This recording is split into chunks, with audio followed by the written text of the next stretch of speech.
Hi friends, నమస్కారం. Welcome to YouTube channel bank auction properties. ఈరోజు నేను మీకోసం వెంచర్ తీసుకొచ్చాను ఫ్రెండ్స్. హరివిల్లు వెంచర్ అనమాట.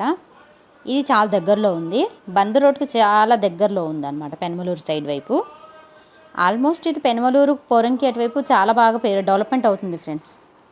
అది ఓపెన్ సైట్ అంటే ఇంకా మరి గజం 9,000 మాత్రమే ఫ్రెండ్స్. ఒకసారి చూడండి, విజిట్ చేయండి. చాలా బాగా వెంచర్స్ పడ్డాయి. మీకు కావాలంటే ఓపెన్ సైట్ ప్లాట్ కూడా కట్టించి ఇస్తారు, ఒక ఇండివిజువల్ హౌస్. ఒకసారి మీరు విజిట్ చేస్తే కానీ దీని గురించి తెలీదు. ఇన్వెస్ట్మెంట్ పర్పస్ మీద అయితే చాలా బాగుంటుంది ఫ్రెండ్స్. ఎందుకంటే 5 ఏళ్లలో ఏమవుతుందంటే చాలా విపరీతంగా రేట్లు స్థలాలు అన్నీ పెరిగిపోతున్నాయి. ఇది కూడా చాలా తొందరగా గ్రోప్ అవుతుంది. అది కూడా సిఆర్డిఏ లేఅవుట్ కాబట్టి మనం తీసుకోవాలనుకున్న సిఆర్డిఏ లేఅవుట్లను తీసుకుంటేనే మంచిది. ఈ హరివిల్ కూడా చాలా పెద్ద ప్లాట్ఫామ్ ఫ్రెండ్స్. ఈ పేరు వినే ఉంటారు మీరు. ఒకసారి చూడండి ఫ్రెండ్స్, నచ్చినట్లయితే షేర్ చేయండి, సబ్స్క్రైబ్ చేయండి, కాల్ చేయండి. ఎవరికైనా ఇంట్రెస్ట్ ఉంటే కాల్ చేయండి ఫ్రెండ్స్. అలాగే నా ఛానల్ని వాచింగ్ చేయండి, ఎవరికైనా షేర్ చేయండి. మీకు తెలిసిన వాళ్ళకి ఎవరైనా ఉంటే చెప్పండి friends. Thank you for watching channel.